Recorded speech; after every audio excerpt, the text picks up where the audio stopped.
أكيد سمعنا كتير المثل اللي بيقول العرق دساس، بس في كتير منا ما يعرفوش ايه القصة اللي ورا المثل ده. المثل ده وراه قصة مثيرة، بس قبل ما نعرفها مع بعض يلا اذكروا الله وصلوا على الرسول، ويلا بينا علشان نعرف ايه الحكاية اللي ورا المثل ده بالظبط. يقال أن رجلا دخل إلى مملكة وراح يتجول في شوارعها وهو بينادي: أنا رجل سياسي، أنا رجل سياسي، أحل كل المشاكل وأصالح بين المتخاصمين، أنا سياسي. فسمع الملك نداءه وطلبه إلى مجلسه. الملك سأله وقال له: أنت سايس يعني بتربي الخيول؟ طب أنا عندي فرس عنيدة وعاوزك إنك تدربها وتراعيها. الرجل قال له: يا مولاي أنا سياسي ولست سائسا ومليش أي علاقة بتربية الخيول. الملك قال له: ده أمر، روح دلوقتي واعتني بفرسي وإلا هقتلك. الرجل كان مذعور وقال له: حاضر يا سيدي، وراح على طول على المكان اللي موجود فيه الفرسة بتاعت الملك. فالملك أمر الجنود إنهم يقدموا له وجبتين في اليوم، رز وشوربة على الغدا والعشاء. فضل الراجل السياسي ده يعتني بالفرسة بتاعت الملك لمدة كام يوم، بعدها ساب القصر وهرب. بس من سوء حظه إن الحرس مسكوه وودوه عند الملك. الملك كان غضبان جدا فسأله وقال له: أنت هربت ليه؟ هو فرسي فيه عيب خلاك تهرب من تربيتها؟ الراجل السياسي ده قال له: هقولك على عيب فرسك، بس في الأول اديني الأمان. الملك قال له: ليك الأمان، يلا قولي عيبها ايه. الراجل السياسي قال له: يا مولاي فرسك أصيلة، بس هي ما رضعتش من لبن أمها. الملك غضب واتهم الراجل ده بالكذب ورماه في السجن. بس بعد ما الملك فكر شوية طلب من الحراس إنهم يجيبوا له السايس القديم، ولما السايس جال عنده سأله وقال له: فرسي رضعت منين؟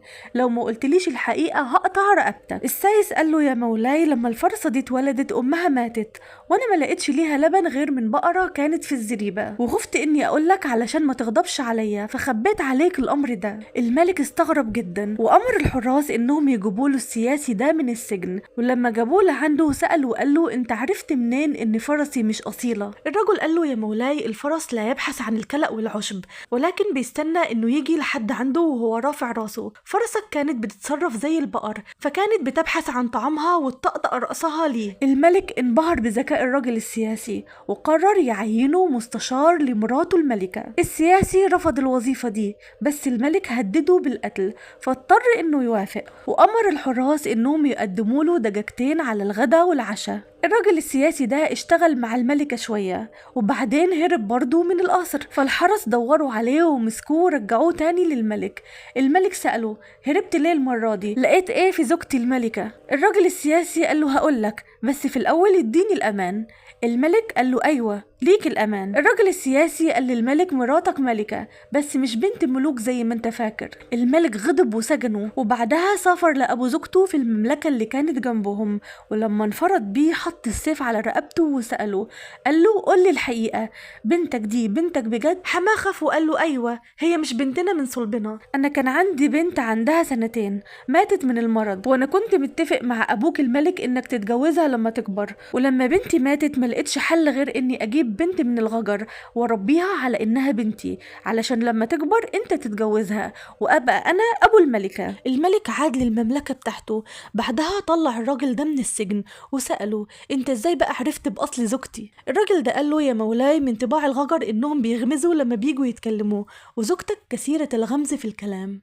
الملك انبهر أكتر وقرر إنه يعينه خادم لأمه.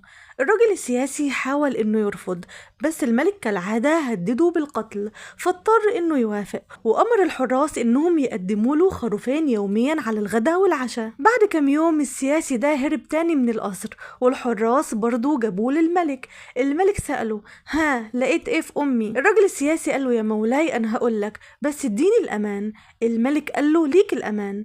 السياسي قال له: يا مولاي أنت مش ابن أبوك الملك. الملك اتجنن ورمى الراجل السياسي ده في السجن، وراح على طول على أمه وسألها: أمي أنا ابن الملك بجد؟ الملكة الأم حاولت تلف وتدور، لكن في الآخر اعترفت، قالت له: يا ابني أنا زوج الملك كان عقيم، وعلى الرغم من كده كان بيتجوز كل سنة بنت من المملكة، وبعد 9 شهور لو ما خلفتش كان بيذبحها لحد لما اتجوزني، فاضطريت أعاشر طباخ القصر علشان أخلفك وأنجي نفسي من الذبح. الملك جات له حالة من الصدمة رجع على القصر وطلب الراجل السياسي وقال له بصوت عالي: انت ازاي عرفت السر الخطير ده؟ الراجل قال له: يا مولاي، الملوك ما بيكافئوش بالأكل، وانت كل مكافآتك ليا كانت أكل. اللي بيكافئ بالأكل الطباخين مش الملوك.